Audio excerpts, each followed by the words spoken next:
All right, I just wanted to talk through the stuff that I'm posting this week for broadcasting. As you can see, I've got the post up here on the screen. I haven't hit enter on it yet, so uh, this is obviously before I'm posting or anything. But the stuff you're going to see includes basically the idea of that we're moving on. We're going to do some different type of work, some more analysis type work, and you're going to see all that in the post. But the big thing is I want to deal with conversations. We'll deal with maybe other aspects of film later. But some of the things I'm going to have you look at include these different scenes. A scene from Silence of the Lambs, of who wins the scene. This is a really good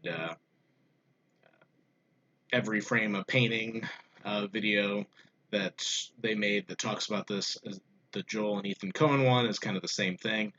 And they both kind of look at how these are filmed as far as what they accomplish and through both the editing, the filming, as well as just the dialogue. There's also a couple other things you're going to look at. You're going to look at this Game of Thrones scene, and actually, I'll probably just go ahead and kind of talk through that here in a second, but I'll end the video with that. So if you don't really feel that you need my take on this scene, if you'd rather just watch it without my little head in the corner over here, then I'll let you know when that time comes. No Country for Old Men is another scene that's worth looking at. And the other thing I want to just briefly talk about is the uh, the movie that I'm going to ask you to watch at least part of. I would recommend you watch the whole thing because it's a good movie, and it's called Saving Mr. Banks. I'll be using it for Film is Lit here pretty soon as well. But it reminded me of there being a couple scenes in there, and I'm going to talk about two different scenes that are in there. The first of them, basically, what this film is about, because that's mostly what I'm going to kind of give you as setup here. The film is about Walt Disney and his attempt to get the rights to Mary Poppins. The author of Mary Poppins, P.L. Travers, was a British woman who did not really want to give him the rights, certainly battled him over about everything going on with his chances to get the rights. I'm sure the story is very dramatized and probably is not at all like the real path went as far as him trying to get this, but at least in the movie, it basically is kind of going back and forth between the present, where we have P.L. Travers played by Emma Thompson and Walt Disney played by Tom Hanks. Emma Thompson is brought over from Britain to California because even though she doesn't want to sell the rights, she's gotten to the point where she hasn't published any other books and she lives at a certain lifestyle. It's not extravagant, but she's not going to be able to keep living at that lifestyle unless she finds another way to bring in more money because there just isn't enough money coming in from book copies of Mary Poppins anymore. So she has to do this if she's not going to write and release another book. So in doing this, basically the big part that we get out of this is that she gets brought over to California. She agrees just to meet with Walt Disney. She's still not happy about this, but her agent talks her into meeting with him. And in the process of that, she kind of goes out there, meets with not only Disney himself, but the creative team that's trying to put this movie together. And she's basically trying to put herself into the creative process in a way that most of the time writers aren't involved this much. But she's doing this because she knows until she signs on the dotted line that she has power. So basically, she's going to make sure this movie is made in a way that she's happy with. And she's shown as being just kind of obnoxious and awful throughout most of the movie. But we also have these flashback scenes, and in the flashback scenes, we see P.L. Travers as a little girl, and we see that basically everything is kind of a wish fulfillment version of. Let me actually put this up in the background just so it's kind of up there. So it's kind of a wish fulfillment version. Oops, got it on the wrong screen. There we go.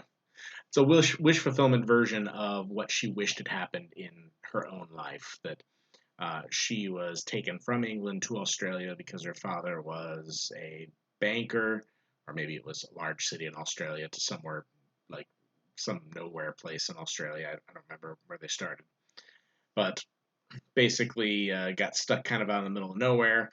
The father was an alcoholic or a drunk, and basically couldn't succeed, couldn't find any success in his career, despite the fact that he was a banker.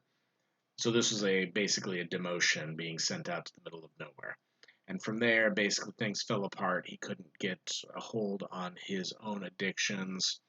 The mother, at one point, basically is kind of losing it and runs off. But she ends up coming back, though, and they have a nanny come in, and the nanny kind of starts to fix everything and says that she'll make everything better.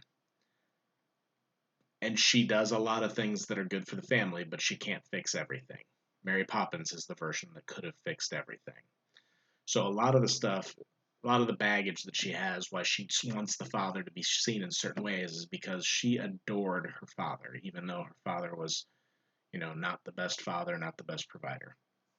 But she adored him so much that she just can't stand to see anything that would kind of attack his legacy. So that's a lot of what Saving Mr. Banks is about. The two scenes you're going to see, one is after a point in which she was told there would be no animation in this because she thought animation would make a film kind of cheap. And she was told there would be no animation. It would all be live action. It would be real actors. And then in the middle of a meeting, I forget, it's brothers, Sherman Brothers, maybe? I think it's the Sherman Brothers is their name, but they're the musicians that wrote all the music for Mary Poppins.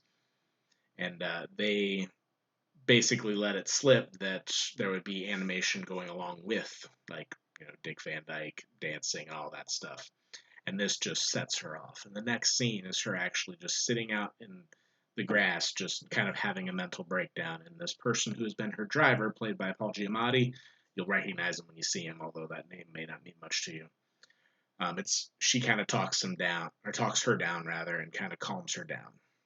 The other one is this continues to go on, and eventually P.L. Travers leaves without signing the papers because of something else. I forget what happened there. I'm gonna have to rewatch this myself. But Walt Disney makes his one last shot and goes to Britain, to England, to actually court her one more time and gives this big, long, impassioned speech about why Mary Poppins means so much to him. And ends up getting her to sign the papers. Those two scenes, the one outside where she's just sitting in the grass having a mental breakdown, as well as the one at the end between Disney and Travers, those are the two scenes I'm going to have you look at, and I'm going to have you do a little analysis on those two. So I wanted to give you that little bit of context. I'm going to cut this video off, but I am going to do one more that will have to do with the Game of Thrones stuff, so I'm going to leave that on a separate video. So let's hit stop on this one, and we'll start up again with another one in just a second.